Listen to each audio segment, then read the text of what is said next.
In what might feel at first like a slight deviation from past episodes of Some Against the Tide, we have the pleasure of meeting Annabel Turpin, CEO of Storyhouse, a thriving art centre in Chester.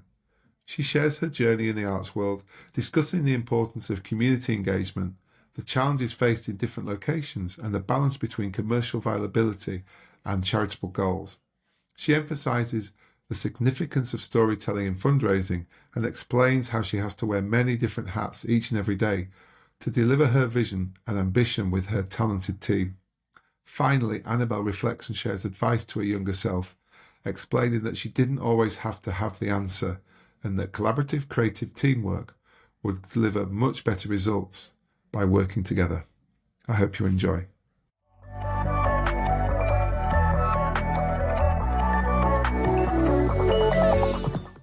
Annabel, thank you very much for joining us on the podcast today. Hello. I'm looking forward to this one because it's got a different angle to normally. Some might say it's not a business one, but I think there's more commerciality that we're going to talk about today for the organisation which you are chief executive of, which I won't give away, you can announce, but than a lot of the episodes that we do due to the varied ways that it tries to be in the community and to entertain and educate and all these different facets. So I'm really looking forward to this one. So look, we always kick off with our guests giving us a bit of background about their past to here. You can go deeply and as personal as you want, but normally people stick to their career, and then it can so everybody can understand how you've got here and then how you've got this role. Great. Well, first of all, thanks very much for having me.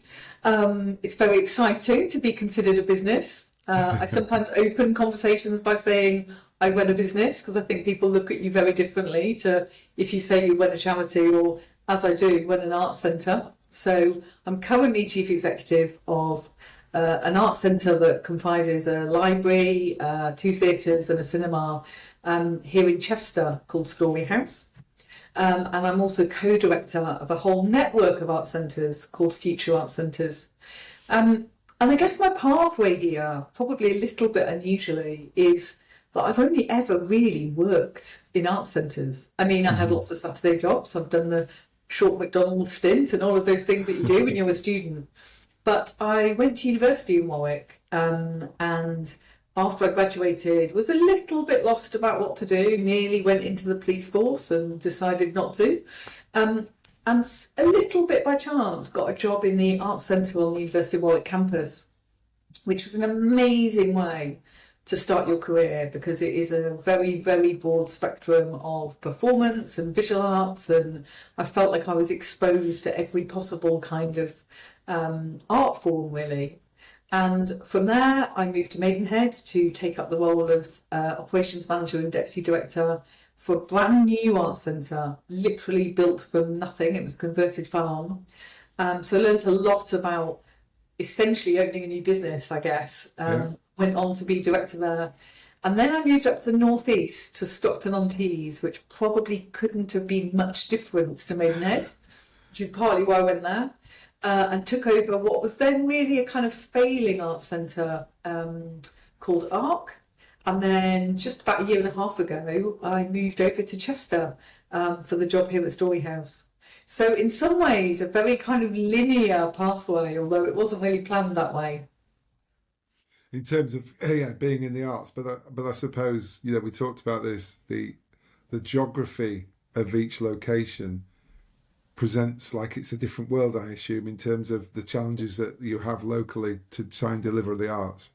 Completely. And I think for me, a good art centre is responsive to and representative of its local communities, and communities plural. So, yes, communities of place, but also communities of identity and action and need and interest and all of the different ways you can kind of divide groups of people into communities.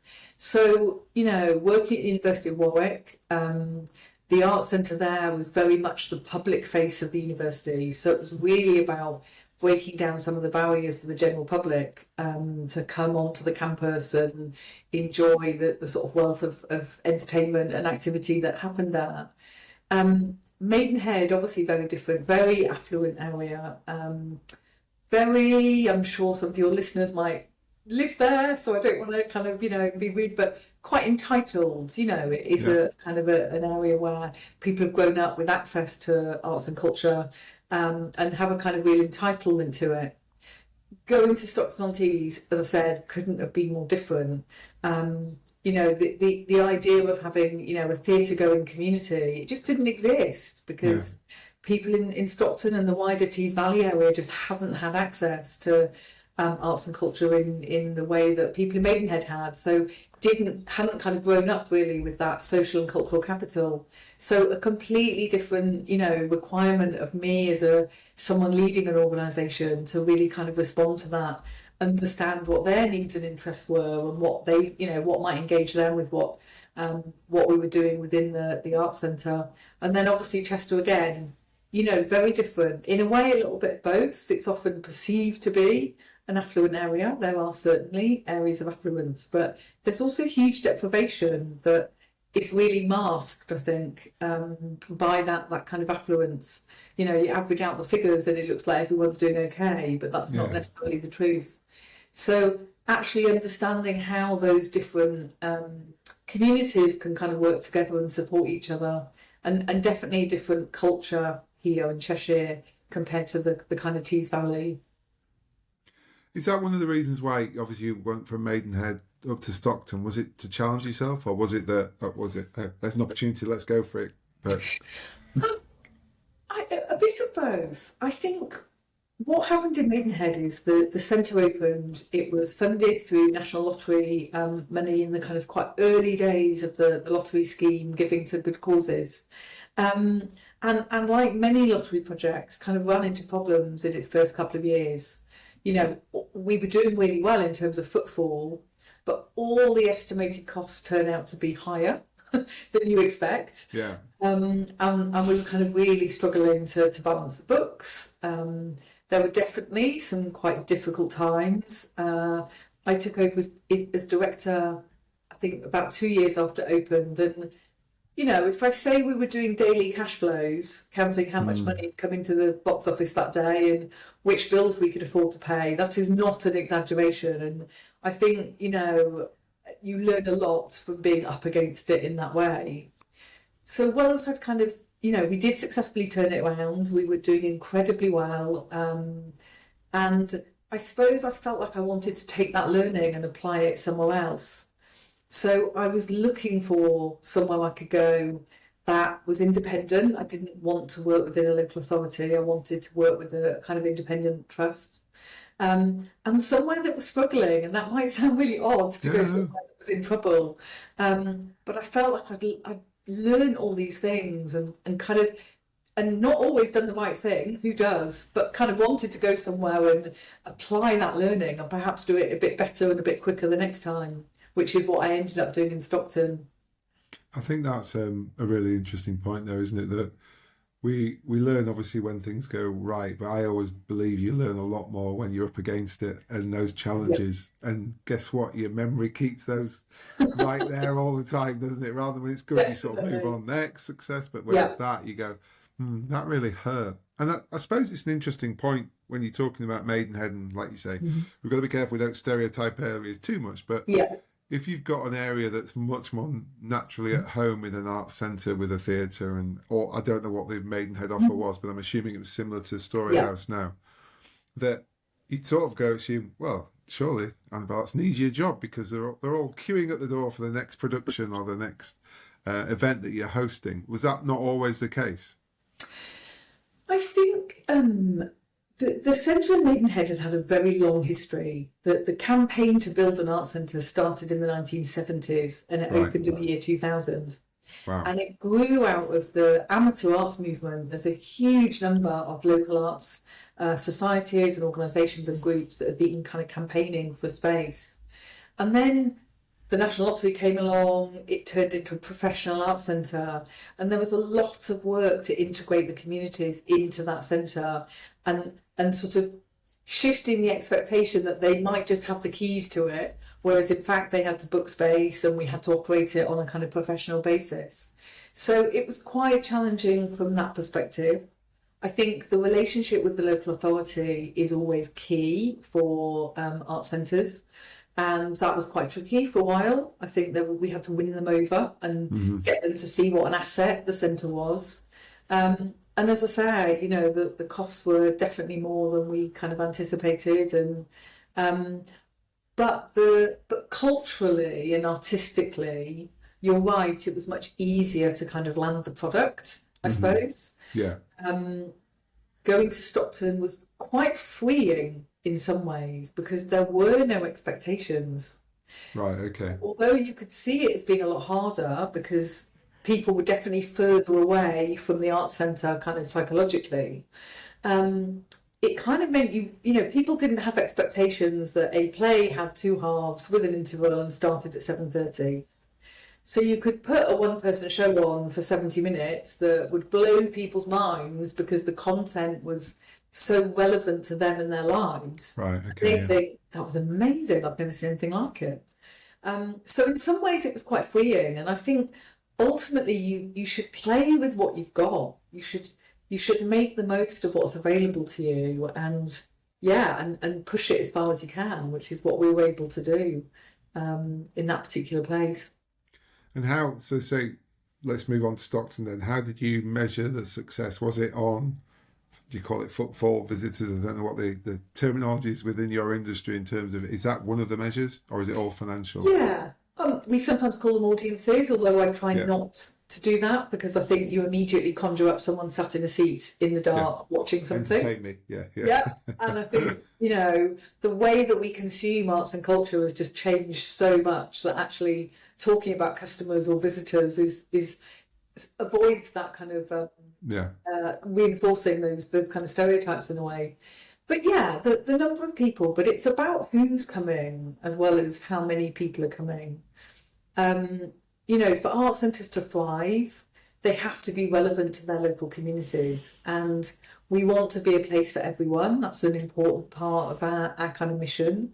It's not my building, it belongs to this place. So if particular communities, whether they're from like low-income families or ethnic minority communities, if they don't feel like this is a place for them, then we're not benefiting from the richness of the kind of culture around us. Yeah. So who is coming is definitely an important measure as well as how many people are coming.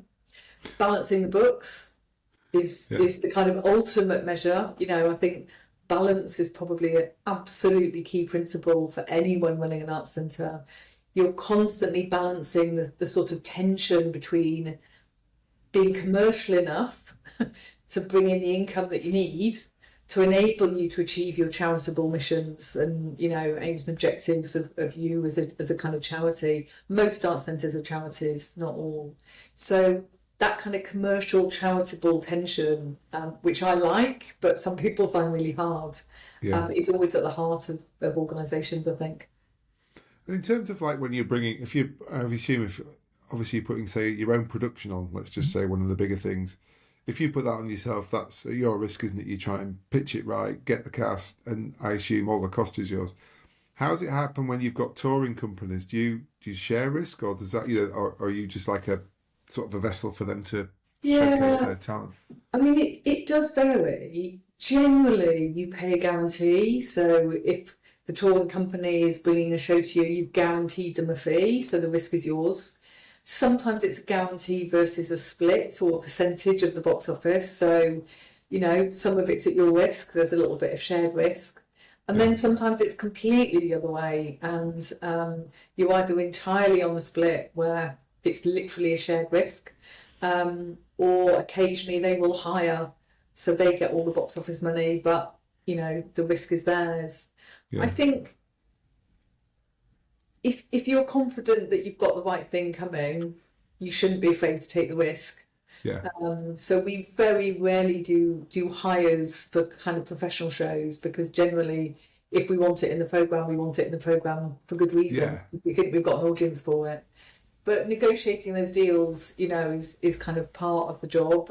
We have a big team here, so I don't have to do all that myself now. In Stockton and in Maidenhead, it was a much smaller team, so I was a bit closer to that. But again, it goes down to balance. You can pay, several £1,000s to bring in one show, as long as you're not doing that every night and they don't all fail. Because, some shows won't sell. Yeah. It's a very common thing in, let's say, particularly in art centres that have such mixed programmes, that boards will say things like, could you just programme some more stuff that sells? Yeah. And, if you can tell me what's going to sell, I happily will do. Yeah. But If you've got a crystal ball there for us, yeah. Yeah.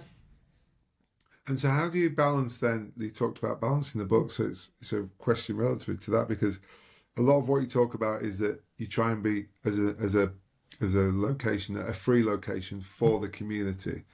So you are putting other bits on, aren't you, that aren't charged for.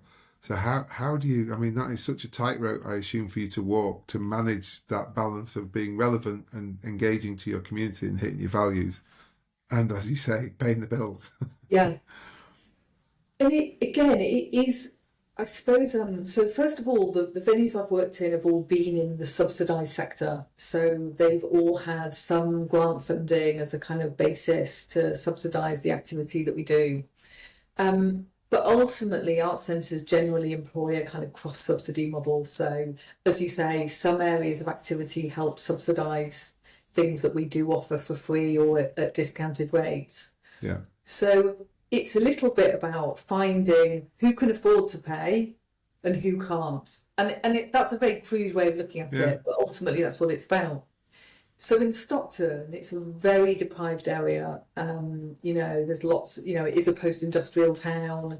It's rejuvenating itself now. There's lots of kind of, green shoots there. But certainly I arrived in 2008 at the height of the last recession, and it was pretty bleak for people.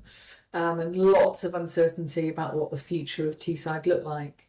So it didn't really feel like there were individuals or even businesses that could.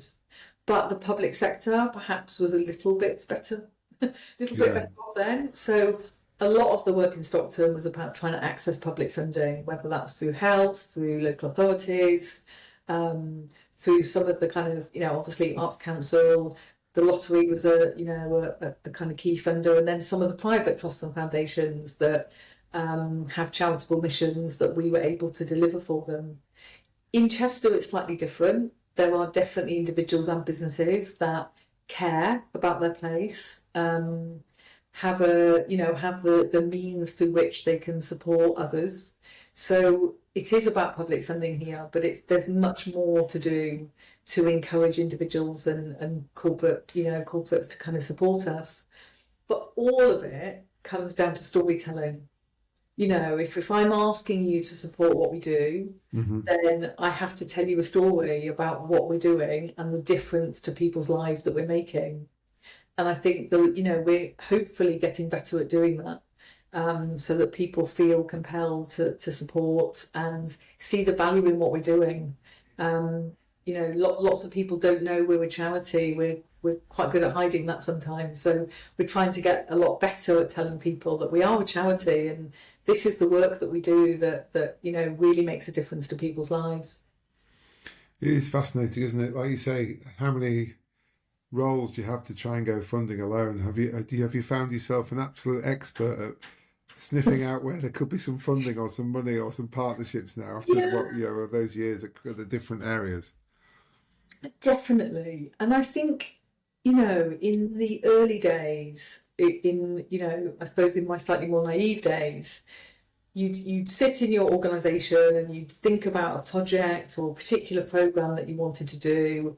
You'd think about someone that might partner with you on that project, and you'd go and talk to them and say, I've got this amazing project, would you like to support it? And often the answer was no. As I developed my practice, I suppose, or my craft or my business skills, or however you want to describe them, I learned that actually the way to do it is to go out and talk to people and find out what they're trying to do and what they're interested in.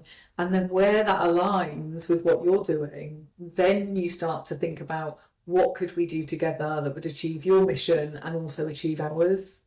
And it sounds really obvious when you say it, but no one tells you that when you first get to be... It's interesting, having the confidence to realise you can go potentially ask a big corporate as much as you could the council, as much as you could the Arts Council, and you sort of suddenly go, well, if I don't ask, I'm never going to get, because they're not going Yeah. to knock on your door, are they, and go, oh, Annabel, here you go. Here's a nice big fat No. check to, well, just show That, my age by saying the word check, haven't I? So there yeah. you go. That's never happened to me. You generally have to go and chase it. But you're right, it is about confidence. And I think the art centre sector as a whole is quite modest. I think some of the single art form organisations, big museums, theatres, galleries, they're a bit bolder, people know what a gallery is. Yeah. Art centres are a bit, can be a bit mysterious. They do a bit of everything. Maybe they're not quite as good as people that do one thing. Well, I think they're a lot better, but I think we are a bit modest, and I think we're part of the work I do through Future Art Centres, that network, is to really work with people and, try and use the collective voice to help everyone be a bit bolder about what they do. Yeah, I think it's interesting, isn't it? It's like you say, many times travelling to London from either York or Leeds, I pass the Stevenage Art Centre, and I've never got off from one in. I'm sure you've been in there, but in your time, but I haven't been to that one actually. oh, there you go. Well, maybe we'll meet one day there, Annabelle, and go and Yeah, have a look round. But we again, definitely it's would. this great big building, and you think, "Ooh, what's in there? Is it a big gallery? Is it and I suppose it's like all those things, like you suggest there is, how do you tempt people in to come in to see this incredible world that's going on, and these people that are working very hard every day to hit all of your basically dreams and aspirations in terms of what a centre should be. So is that what you find you do? Is that sometimes what you'll put certain either events on or shows on that maybe bring in a different crowd, a wider crowd, so they can go, ooh, it's got a nice bar, it's got a nice cafe, it's got a Yeah. nice library. And I think it is that mix of activity that I find so exciting. At the weekend here, we had a craft beer festival for 2 days in our studio theatre. Great partnership with a local bar called That Beer Place. So they've got all the expertise around craft beer. We've got the venue, the kind of marketing reach. We have hundreds of people through. This morning, there's a free rhyme time session in our main kind of foyer space for parents and children to come and sing together and bond with other new parents and, develop their kind of child skills. And that mix of things for me is what makes centres like Storyhouse relevant to their place and Yeah, meeting the needs. Not everyone's got kids and wants to come to wine time. Not no, everyone likes craft beer, but if we're doing a bit of both, then actually that's how you get different people in. And I think that's what we try and do is make sure our programme is broad enough. It still, it has a coherence to it. But we yeah, also work really closely with, we invite communities to come and work with us and curate festivals and, design programs with us because we haven't got all the answers. We yeah. are richer and better if we're inviting other people to work with us and, share their ideas and we help realise them. Yeah, and even realizing that is a space they could utilize, like the beer festival. That who'd have thought you'd put it into a theatre, but Yeah, what a great idea! And it's interesting, isn't it? You talked a lot now. Obviously, my especially subject is marketing. After all the years I've of done it, course. but I love the way you because it's become very in vogue to talk about storytelling Yeah. nowadays, and it's had many. But it is so true. It's been called lots of different things over the years, but the Mm. storytelling, obviously, with your creative background, makes even more sense about how you're not just if you just broadcast, Yeah. they're not going to listen. Whereas if you can tell a story that draws them in and makes them listen to that, Yeah. and so has that changed? Have you had to tell different stories depending on where you were in your career? Oh, definitely. I mean, different stories to different people on the same day Yeah, sometimes. It's genuinely about what is this person interested in, what's going to excite them, ultimately, it's about connection. I think there's an increasing emphasis on that sense of belonging. Like, I hmm think more and more people are craving that sense of belonging. So, if I want to persuade you to come to Storyhouse, support Storyhouse, buy a ticket, whatever, I've got to think what's going to connect with you. Am I going to tell you about our free wine time sessions, or am I going to tell you about the beer festival, or am I going to tell you about the programme of work with young people that we deliver in one of the more deprived areas in Chester? It's working out. So one of the hardest things I found when I first came to Chester was not having that bank of stories. Yeah. You know, in meeting staff in sort of one-to-ones and groups in my first few weeks, I was basically trying to soak up Hoover up all anecdotes and these stories. stories Yeah. because, Yeah. you know, I've been in Stockton for 15 years. I had some of the most amazing stories, you know, from my time there about people whose lives we'd impacted, people we'd worked with, people that, you know, had come and used the centre and gone on to do all sorts of other things. And you go somewhere new and you think, oh no, I haven't got my library of Yeah. stories. What am I going to say to this Yeah. counsellor or this potential sponsor? Or so I've had to work quite quickly to build that bank up again. And I'm assuming, like in all these cases, those stories are there. It was just that they weren't first hand to Absolutely, you. definitely. Yeah. Yeah. And I think the more personal you can make them, the better as well. I hope I've Yeah. learned to get better at telling them because, you know, I can tell you about, I don't know, someone that's developed a, you know, a kind of new business idea as part of one of the young people schemes that, you know, that we run. But then if I tell you about, you know, Max, who's one of the young people we work with, and he lives in this area and he's come up with this idea, it personalises it. Even just giving Yeah. someone a name. Sometimes I make the name up. But, you know, we shouldn't give that away. It's always a true story. Sometimes it's good to anonymise. Yeah, But but it does, protect the innocent and all that. Yeah. absolutely. But it does lodge it in people's heads, I think. It makes it personal. And as I say, it's about finding that connection, what's really going to resonate with someone. And that's where the kind of being curious and going out and finding out what other people are about before you do your sales pitch Okay. is Yeah. really important. So if Yeah. I'm meeting someone, I want to be asking them about them, what they're doing, what they're interested in, and then I know which story to tell. Whereas if you Yeah. just go in, this is me, I work at Storyhouse, this is what we do, often you just miss the mark. Yeah. That's true. And in terms of funding, obviously, we don't hear many good news stories about the state of our country's coffers at the moment. Never mind all of our organisations. Has that changed a lot over the years in terms of where that funding would come from? Would it be more of a state, public sector stuff coming through? Obviously, the different arts councils, etc. Yeah. And have you found that you've got to go much more like to pitch to local authorities for against somebody who's trying to do improvement somewhere else as much as into the private sector? I think so. I mean, I think what's happened with public subsidy is Arts Council funding has basically been at a standstill, Yeah. which obviously, as we all know, is a real-time cut. And with Yeah. inflation doing what it's done in the last couple of years, Yeah. that's put particular pressure on. Local authority funding has been very varied across the country. So we've seen everything from 100% cuts to people sort of holding fast. We're very lucky in Cheshire West to be supported by our local authority. We are taking a cut to our grant over the next 3 years, but it's been phased, it's been in discussion and negotiation with us. You know, the phasing means hopefully we've got time to make that money up from other sources. Yeah. But generally, the overall percentage of public funding has gone down. Yeah. Fundraising has gone up and earned income has gone up the most. Okay. So Right. bars and catering, facility hire, any of the expertise that we have that we can sell to anyone, you know, as well as obviously ticket sales, kind of secondary spend on merchandise. All of those things we've just had to work harder and harder and harder. I think where there has been little bits of success is around accessing public funding sort of through other means. So I talked a little bit about health. So in Stockton, we had a programme that was funded by public health because actually the work we were doing to support older people who were socially isolated was helping them keep them out of hospital, helping them keep well. And I think there's massive opportunities within creative health for the arts in general to really play a part in prevention. So I think we've got to present ourselves as a solution. Yeah. You know, we're not asking for money to just do nice art. Yeah.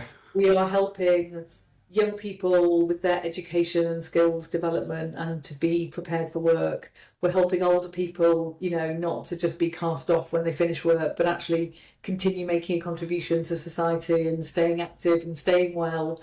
You know, there's lots of things we're doing and we have to position ourselves as part of the solution, I think. And I assume, going back to that storytelling, if you can great to see the stories like of Max that's changed people's lives.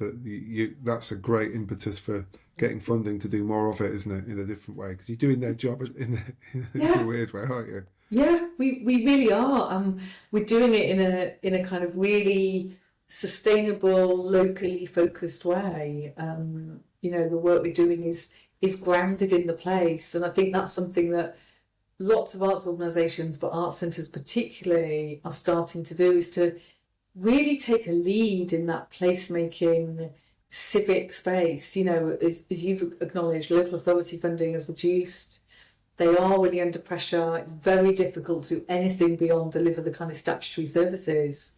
So some of the kind of added things that they used to do around community cohesion, provision for young people, over and above, as I say, the real statutory bit, there just isn't the resource to do that. So actually getting involved in those kind of cross-sector partnerships, thinking about the kind of leadership role that art centres have, is really important. When I was in the Tees Valley, I was on the local enterprise partnership board, so I worked very closely with the elected mayor and combined authority in terms of helping to develop the kind of culture and visitor economy strategy for the whole Tees Valley. I mean, that wasn't in my job description for my job at ARC.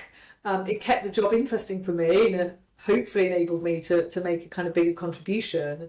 Definitely strengthened ARC as an organisation, both through benefiting from that strategy, but also through me developing my skills and my political awareness, and working with elected mayors and leaders of councils is very different to dealing with your local, cultural officer in a council. So yeah. I think there's benefits, but even just the expectation that you might have to do that, or that is a role that someone running an arts centre can take, is probably very different to how it was, 20 years ago. I was about to say, when you started in Warwick all those years ago, did you ever think your array of superpowers that you've developed now? It's just that it was listening, isn't it? Through adversity, it's kind of forced a massively entrepreneurial spirit into an area where people quite rudely might think there wasn't. It'd just be like, yeah, we get a fund, we get some grants, we go and put some stuff on, and off we go. Whereas you're having to think about every aspect of your assets that you have and how you can utilise it to keep this thing going and growing and making a difference in the community. Yeah, but I think you're right, and it goes back to that point about you learn from the challenges, and I'm a big believer of failure. I wish that failure didn't have such negative connotations, and I think particularly at ARC, where we were trying to reach lots of communities that didn't see arts as something for them, we constantly had to try new things. And I always used to say, if some things aren't failing, we're not trying enough new things. Yeah. We've got safe. We've gone steady. Yeah. So I think we all need to learn to kind of look at failure as being a positive thing. Yeah. Obviously not if your whole business goes under. That's kind of heartbreaking for people. But in smaller ways, not to be afraid to try new things, because if we don't, we'll just end up with the same old stuff. And frankly, that's not working for a lot of people in this world. So it's interesting. Try some different things. It's a very, very good point. I've had the few guests on have talked about this, and they've talked about there's like some trendy sort of Silicon Valley fail fast, and it's interesting. What a lot of them have said is, don't hang around, but don't go too quickly, because you've got to give time for things to work. Just because we're generally in a society of instant gratification, aren't we, at the moment? Yeah. And what they're saying is sometimes things just need to cook. There's that wonderful book by Malcolm Gladwell called Tipping Point about how something goes and grows and grows, and then suddenly. So you've got to make sure you're not on a curve. Now, if you can see it going like that, well, yeah. For those on audio, we were pointing down there. But it is. You've got to try, because, like you say, otherwise you're not going out your comfort zone, and you're not developing, evolving, and moving forward the ambition of the business, are you? And I think the speed of change has just got so quick now that change is constant. So the idea of trying to get your organisation to a stable position just feels really outdated. I mean, obviously we want financial stability, but what I think I've always tried to do, in certainly in the last few years, is build and develop and support an organisation that likes change, that embraces change, that sees change as just being a constant, and that, you know, that ability to be really opportunistic. And I think even the way that we plan and the kind of business plans that we write, it's about what we want to do. It's not necessarily about how we're going to do it, because how we're doing it today is probably different to how we're going to do it next year, if not next week.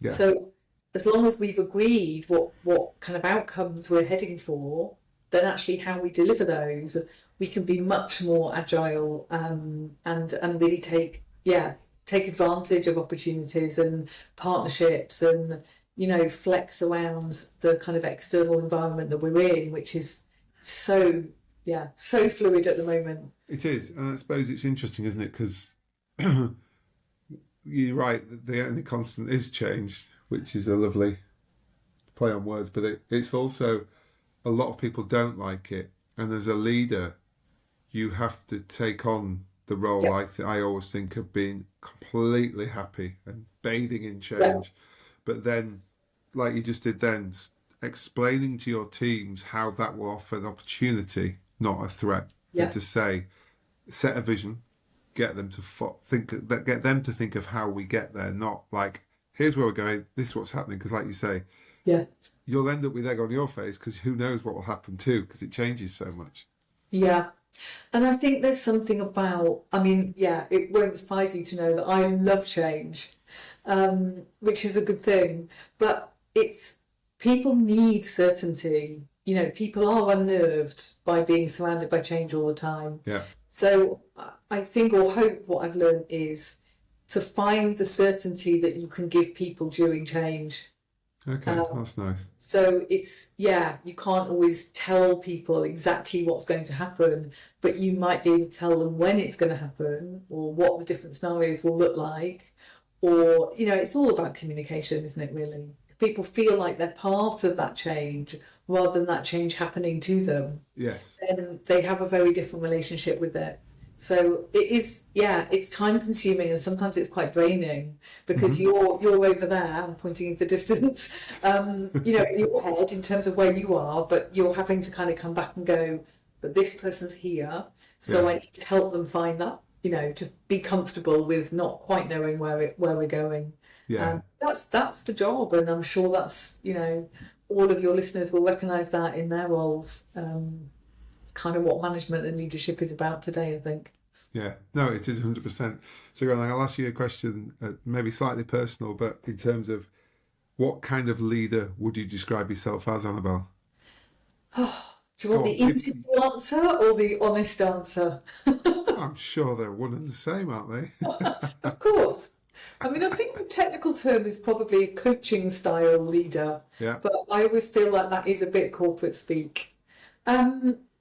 I guess it is kind of people focused. I mean, you know, my ultimate principle is just about honesty and clarity. You know, I think we all function better when things are out in the open. So sometimes that means being the first to talk about something. You know, money is a classic example. Everyone finds it difficult to talk about money. So get it on the table, you know, don't be shy about it. But I think that's what I'd like people to see me as, is someone that is very open and honest, and also, like, do what you say you're going to do. Don't raise expectations. And I learned this working for someone for a very short period of time who left, and I realised that they just built everyone's expectations up beyond something that we could deliver, and then like left me with them. And for, you know, a few months, my job was basically saying to people, I'm really sorry they said that we were going to do that for you, but actually we can't. That coincided with the period of doing daily cash flows, so, you know, it's a tough time. We can see the picture there, I think that, like, you know, just follow through, do what you say you're going to do. And sometimes I think I've been guilty of not building people's expectations up enough. Like, there is a balance. I think, you know, delivering beyond expectations is a great thing to do, but I'm a bit like, I'll tell you when I've done it. And you miss some of that PR opportunity, actually, whether that's internal or external, to kind of tell people what your vision is. Because I'm a bit like, well, I'll tell you when I've achieved it. And then if I don't achieve it, I'm not going to let you down. So that's something I've had to like level with myself, I suppose, about finding that balance. It's very interesting though, but maybe that makes up part of your character why people have followed you and do what they do for you every day at your organisations because it's a fine balance. You're completely right. The PR element, and I know that's not obviously literally going out and PRing it, but the good news is that oh yeah, Annabelle's delivered again and that we've delivered again, etc. is important. But yeah, it's a fine line, and Yeah, I think it'll depend. It'll change a bit like everything else. It'll keep changing yeah, on what the challenges are ahead of you. yeah. I've Um, definitely not always got it right. I like to think I've got better at finding the fine line, but yeah, good, there is a good. balance. Sounds like a nice balance of a leader that's obviously working. So I've just recently seen an article that you're looking to get an extra 10-year extension with. Is that how's that going? Is Yeah, that we've secured it, so we're very happy. congratulations? Because that was Yeah, only October that you were, I or was that know. when you were PRing it because you already knew you'd got it? No, as I said, we have a very supportive council. So Storyhouse is quite young. It opened in 2017 and Yeah, it was gosh, yeah. initially given a 20-year lease.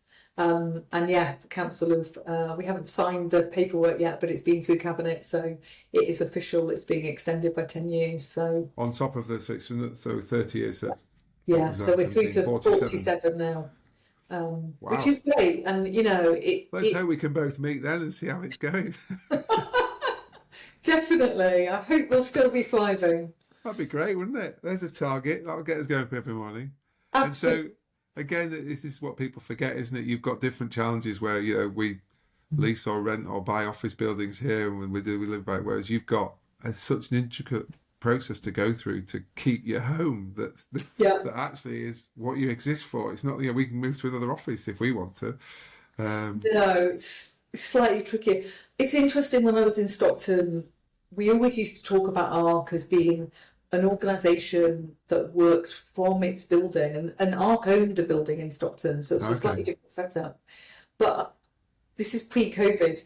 I always wanted the organisation to be strong enough that it could exist without its building, that it Right. could deliver arts and culture for local people without its building. And then COVID came along, which effectively meant There you we go. didn't Show have a us. building. So it was Yeah. a real test of that mission. And I'm very pleased to say we ran some incredible projects during lockdown that did indeed show that we could still, reach people and, yeah, provide those kind of cultural experiences without a building.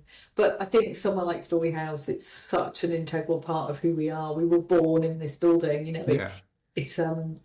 the organisation was created to run this building, so it's very difficult to imagine it without. But I'm very confident that as long as we carry on doing a good job, as long as we continue to be relevant and supported by our local communities, then we'll be here long beyond 2047. Say it quickly, yeah. I Yeah, think it's interesting, isn't it? Because it's right. If the culture and the offer is right, that's one of the things we all learned in COVID. You don't have to be in the same room. You don't have to be in the same building. Um, if you've got shared sort of passions and values, then you can get anything done, can't you? So, but yeah, yeah, it'd be a bit easier though having a theatre, I think, to do the definitely. show. Just let's, yeah. Right And now, let's put people the like chairs that out shared every night. experience. Yeah, Yeah, people do like to come together, I think, yeah, it and is. have that kind of space. So, yeah, And there's that's a place certainly for it. something I think's happening more and more now. People are, like you saying, they just saw some interest. I went down to an event in London a couple of weeks ago, and it was looking ahead for 25. And there's just some really interesting research about how many people are now going back to hobbies and pastimes and wanting to break their always on working and get away from screens. And it's just, I mean, to you, that must be music to your ears because um, that that's what your gut says. And now you're starting to see it in data, which means it's going Yeah. to, there'll be even more coming that's not being measured yet, which I always think is great. Always good when you feel like there's potential. When you've tried Mm. everything or feel like you're, maximizing everything, there's nowhere to go, is there? But Yeah, as long as you can see potential, as long as you can see things within your business that you've still got work to do on, then you're in a good place, I think. definitely. And in terms of 2025 and the next few years, what's on your hit list then? What's your objectives, your visions that you're going to go for? Well, we we have some financial challenges to meet, as I'm Yeah, sure a lot of businesses do. So we're not quite balancing the books at the moment. So there's work to do to keep our cost base down and maximise that income. And I think that's particularly around the kind of secondary spend, bars and catering. yeah, There's more scope there. We are doing quite a lot of work around our young people's programme at the yeah, moment and what the future of that might look like. We're in Cheshire West. Cheshire West, East, and Warrington have just written requesting devolution. So there's lots of conversations going on locally about devolution, what that would look like, obviously I'm interested in what the place is within those plans for kind of yeah, cultural tourism. So I'm definitely involving myself in some of those conversations. I've joined the business advisory board and want to take some of the learning from my time in the Tees Valley, through that yeah, process to yeah, what's happening here. And I think we want to do more work with artists and pathways into arts and culture in the broadest sense, and really think about how we help people kind of sustain their careers.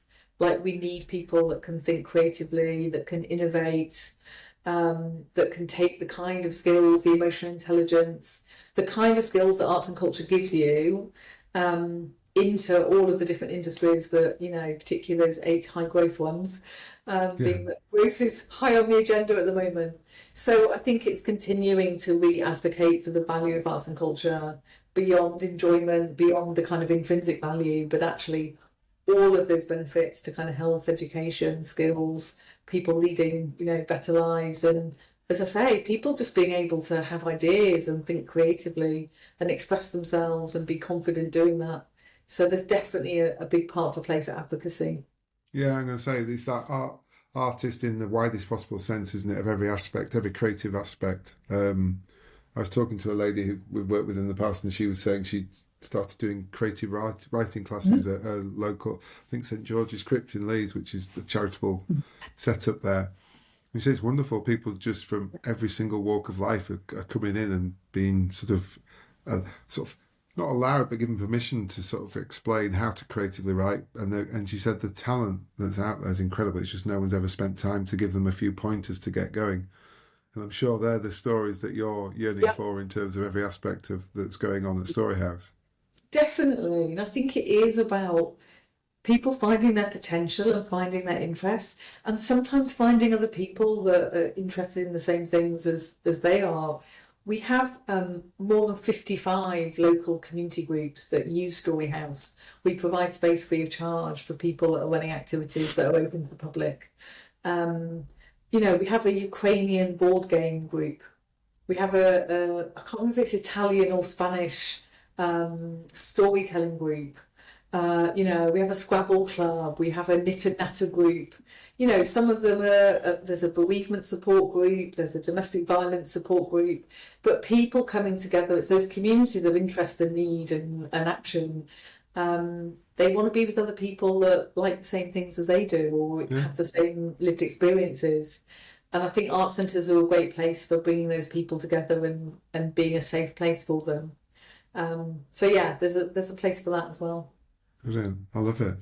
It's great, isn't it? Everybody needs to come off the fast lane and just listen and have a look and see what's around them in their cities and towns too, because there's similar organisations, through the Future Arts Centres, where there's 140, I think, do you say, of those? I think we're up to 160 now. So Wow, yes, brilliant. please find your local art centre Yeah, and see what they're doing and get involved and support them if you can. They're amazing places and they definitely bring together a real cross section of local communities.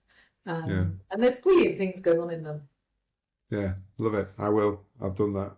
So, a moment of reflection as we come to the end of our time.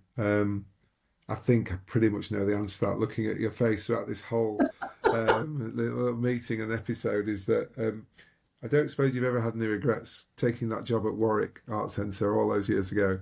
No, no, No. I feel very lucky actually to have taken it at the point I did, and it was a quite a sort of last minute job application. I'd heard about the role and whacked a kind of application in. But yeah, I mean, it's just given me such a rich career so far. Hopefully, lots more to go. Yeah, I feel exactly. very lucky. Imagine if you'd not. I know. And it's interesting, isn't it? Because a lot of my guests have spoken around trying to get lots of different experience when they're younger, different countries, sectors, Hmm. um, and types of roles. And look, there's a good angle at that, but it's fascinating hearing. Although people might look at your CV and go, "Ah, no, she's no good. She's just in the Yeah, arts all of her life." And then you hear that story you've just told to realise you've probably got more experience than some of the leading CEOs in the country for these corporates. No, because some of the stuff you deal with, they yeah, don't have to do. yeah. And that builds you into a better, more intuitive leader. And I Mhm. just think it's incredible that, like you say, who'd have thought taking that job, you'd be able Yeah, to share those experiences. And I suppose through geographical change is what's given you that wonderful insight yeah. and different challenges. And maybe sometimes you thought, what am I doing? But then, yeah, you've strived from it, haven't you? Yeah, yeah, I think you're right. It's interesting to reflect on that change of location because I've moved 4 jobs, Yeah. and yeah, the place has been a big part of what's been different and the sort of different challenges it's presented. So yeah, Be it a common challenge of what every art centre needs to do. Like you say, yeah, it's a unique recipe that you got in each location that gave you mm, that, get you up in the morning, Annabelle, and keep you going.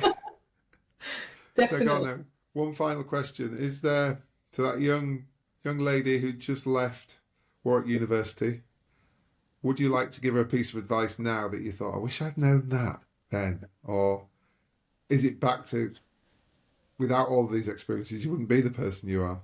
I suppose a bit of both truth either way, isn't there?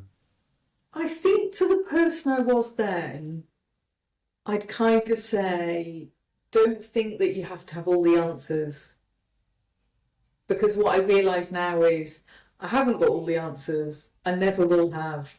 And the organisation I run, any of the organisations I've worked in, are much better if lots of different people are invited to have the answers. Yeah. And I think when I was really young, I felt like I was going to prove myself if I had all the answers. Yeah.